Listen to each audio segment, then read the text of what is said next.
It's almost over, and what remains is the hanging issue of the flow of cheap illegal imports that are dumped in the country. How is China and South Africa going to resolve this matter? Well, the government has a price reference system negotiated by representatives of labor and business, which made it easier for customs officials to identify false amounts on invoices for clothing imports. But this problem persists, with the customs officials confiscating goods at entry points from time to time. So will the fight to protect local businesses and restore jobs lost in the clothing and textile sector be won? And has the Brics Summit addressed this issue and others that are related to this, with other countries involved? Well, to discuss this, we are joined by Mike Salomon, who is the commercial director at Baron, which is a promotional clothing company operating across the African continent. Thank you very much for joining us here. Thanks for having me. Great. All right. Can this battle be won? Look, the first thing is that this battle has been going on for a really long time. I mean, it's nothing new that we're sitting here talking about how do we eliminate products that are being smuggled in and all that type of thing. But the reality of what we're trying to achieve here is ultimately we would want to have these things produced in South Africa. So there's probably a twofold discussion to be had here. One of them is obviously the money that's lost by the fiscus when products are imported illegally. The other side of it is these products could potentially be manufactured in South Africa and thereby create jobs. So I think it has a double effect. Has the voice of civil society been heard during this Brics Summit? I mean, like, if countries are going to sign agreements and memoranda of understanding concerning how they're going to do business from now, these issues cannot be swept under the carpet and it becomes just business as usual. Well, I think that you're drawing on a very, very important point, in that there needs to be a demand from public and business that whatever's being consumed is ethical. So it's been imported under the right conditions and also manufactured under the right conditions, hopefully in South Africa.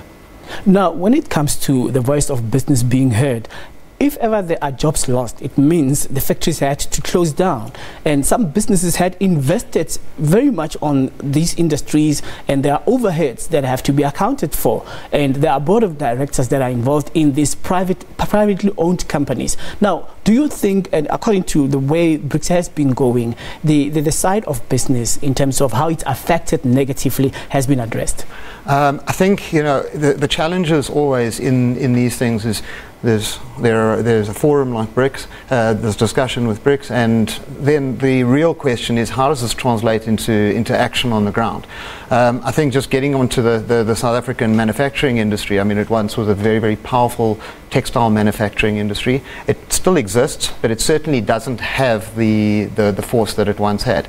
I think if by all accounts, we should have reached a crossover point now with the rand where it is, that we can viably manufacture in South Africa. So the real challenge is going to be to take these plants and find ways of getting the right incentives in place to cause these things to be manufactured locally. Will it be a correct assertion that, you know, this smacks of cartels and the mafia, and most of the time, after these crime busts, you would never hear of kingpins having been arrested. You would never have top officials being arrested. Look at the illicit cigarette industry. When you look at how some fake alcoholic products have been impounded at the ports, you will never ever hear of the big guns being arrested. Do you think that at this time we are going to really lose the fight when we are going to overlook the involvement of cartels and the mafia? Well, look, we can only comment on the effect of these type of busts on our business. So, you know, we're involved in corporate and promotional products. So having products that are ethically imported or manufactured or both are very close to our hands, because organizations are entrusting us to put their most valuable asset, which is their logo, onto a product. Obviously, the reputational damage that can come from that is substantial. And we import and we have manufactured in South Africa millions and millions of garments every single year. Now, the question around the effect of these busts is, you'd imagine we'd experience it firsthand as a bust happens, that we would see an increase in our volumes. But we don't. So this tells us that when these busts are happening, that they're probably just scratching the surface. And certainly it may seem that they're getting to the kingpins, but it probably isn't really getting there. Are we going to see the left hand knowing what the right hand is doing in this context? Let me paint a picture for you. For example, in Brazil, we have the former president, Lula da Silva, in prison now for corruption.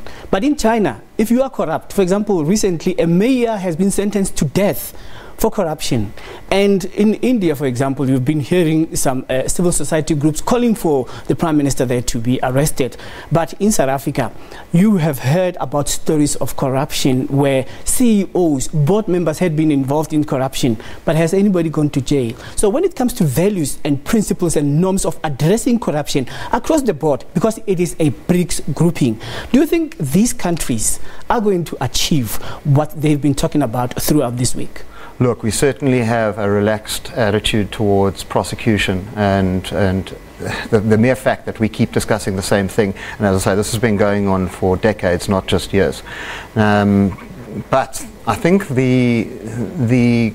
we're going to rely on the courts, it's one thing, and we certainly want to remain optimistic that there will be progress in that regard, because ultimately we want to try and improve the fiscus through collection of these taxes, and obviously upliftment through employment of people.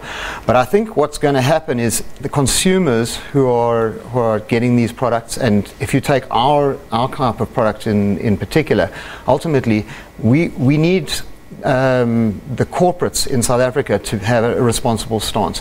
And I think that outside of a criminal or a legal prosecution, it's going to be a reputational prosecution that will come through when there's a smuggled product that's being used with an organizational logo, and they'll see the damage that gets done there, and hopefully that type of thing will improve the situation. But you as business are suffering in this kind of crime, and would you call for a proposition for perhaps the tariffs to be dropped from 40%? Because this is actually causing other people to circumvent the customs regulations. So I think that there's definitely a place for the duty, because what we really want to do is protect and uplift the local manufacturing industry. We could discuss the tariffs on fabrics, because I think that is still one of the factors that is prohibiting or limiting the amount of local manufacture on the apparel side.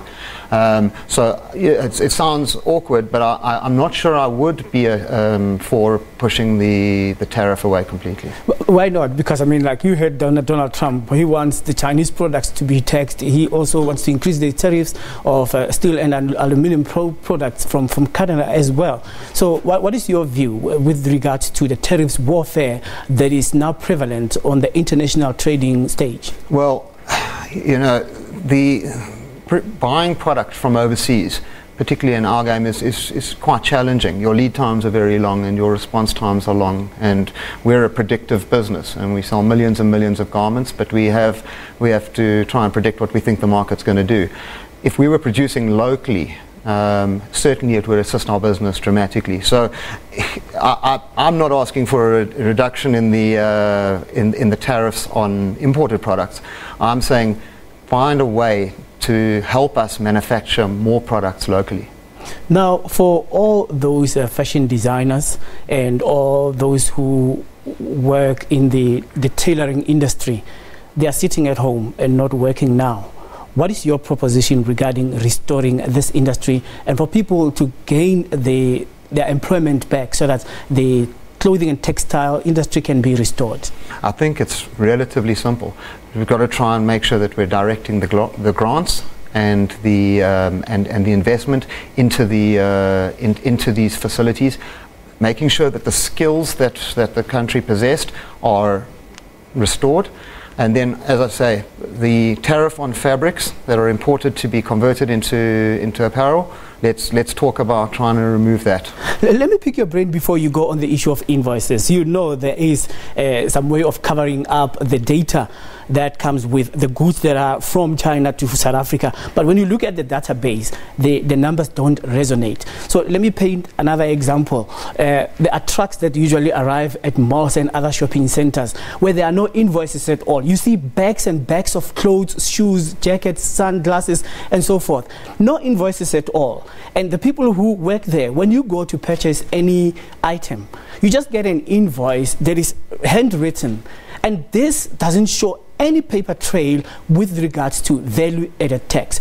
Why is not anybody doing anything about people paying tax for selling cheaper goods in South Africa? Do you think that the government is putting its head in the sand? Look, I think it's so rife that it's sort of you try and work out where the barrel is leaking, and trying to plug all the holes is just quite a challenge. But I think that it's making sure that you go all the way through the value chain. It's got to be looked at the product coming into the country and all the way through there. I mean, if there's no duty at that point, you'll start losing records. And I think if you start at that point, actually, it's going to be difficult to get it all the way through the system without records, because ultimately stuff will start going missing. Yeah, well, I don't know if you're trying to give me modest answers here. One should not be afraid to call a spade a spade. With regard to corruption, customs officials, SARS officials, the police, and anybody who could be captured in this industry, do you think that there's collusion? Listen, it's not my place to comment, but I will just say this: certainly, we face a massive amount of products that are not imported properly. You know, I always know what to look for, considering we import these millions of garments. There are importer codes. They're actually quite easy to identify things that have gone through the right channels and the wrong channels.